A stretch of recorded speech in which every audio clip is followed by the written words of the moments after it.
శ్రీమద్ వాల్మీకి రామాయణంలో 60వ సర్గ సంపాతి తన వృత్తాంతమును చెప్పుతున్నాడు.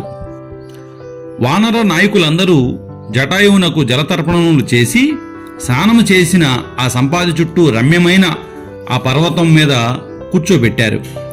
నమ్మకము ఏర్పడిన ఆ సంపాతి సంతోషిస్తూ వానరులందరితో కూర్చొని అంగదునితో మరలా ఇట్లు పలికింది: వానరులారా, సీతను గూర్చి నాకు ఎట్లు తెలియనో యథార్థముగా చెప్తాను.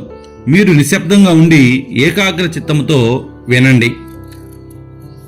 ఓ దోషములు లేనివాడా, పూర్వము నేను సూర్యకిరణముల చేత దహింపబడి సూర్యుని వేడితో నిండిన శరీరము గలవాడనై ఈ వింధ్య శిఖరం మీద పడిపోయాను.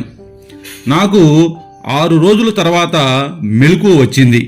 నేను వివసుడనై వ్యాకులత్వము చెంది ప్రతి దిక్కును చూస్తూ దేనిని గుర్తించలేకపోయాను.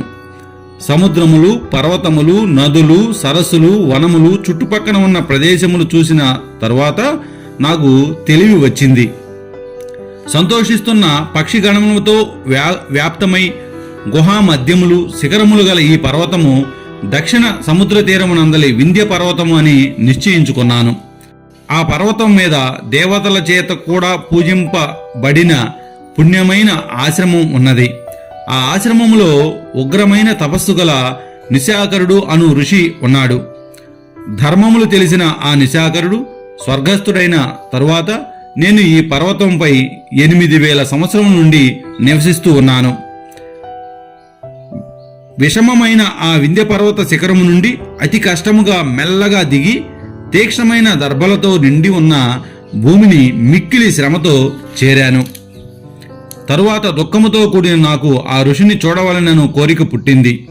పూర్వము నేను జటాయువు అనేక పర్యాయములు ఆయన దర్శనము చేసుకొని ఉన్నాము. ఆ ఋషీశ్వరుని ఆశ్రమం సమీపమునందు సుగంధముతో కూడిన వాయువులు వీస్తూ ఉన్నాయి. పుష్పములు లేని వృక్షము గాని ఫలములు లేని వృక్షము గాని ఏదీ కనబడలేదు. ఆ పవిత్రమైన ఆశ్రమమును చేరి పూజ్యుడైన నిశాకరుని చూడవలనని కోరికతో ఒక వృక్ష మూలమునందు కూర్చొని నిరీక్షిస్తూ ఉన్నాము. తరువాత ప్రజ్వలిస్తున్న తేజస్సు గల ఎదిరింప శక్యముగానే ఆ ఋషీశ్వరుడు స్నానం చేసి ఉత్తరాభిముఖుడై వస్తూ ఉండగా దూరం నుండి చూశాము. ఎలుగుబంట్లు, శృమరములు, పెద్ద పులులు, సింహములు, అనేక విధములైన సర్పాదులు అతని చుట్టూ చేరి బ్రహ్మను ప్రాణులు అనుసరించి వచ్చినట్లు అనుసరిస్తూ వస్తూ ఉన్నాయి.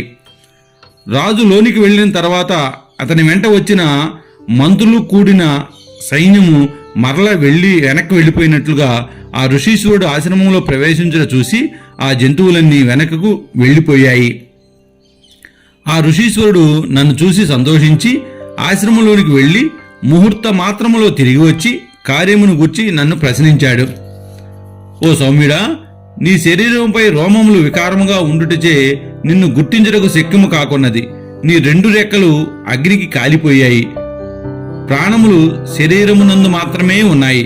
వేగములో వాయువుతో సమానులు, వృద్ధులకు రాజులు, ఇచ్ఛానుసారము రూపమును ధరించదగిన వారు, సోదరులైన మిమ్మల్నిద్దరిని నేను పూర్వము చూసి ఉన్నాను. ఓ సంపాతి, నీవు పెద్దవాడువు కదా. జటాయువు నీ తమ్ముడు, మీరిద్దరూ మనుష్య రూపం ధరించి నా పాదములకు నమస్కరించారు. నీ రెక్కలు ఎందువలన పోయినవి? ఏదైనా రోగం వచ్చిందా? లేదా ఎవరైనా ఈ విధముగా దండించారా? అడుగుతున్న నాకు ఈ విషయములన్నీ చెప్పుము. వాల్మీకి మహర్షే విరచితమై ఆదికావ్యమైన శ్రీమద్ రామాయణములోని కిష్కింధకాండనందు 60వ సర్గ సమాప్తము.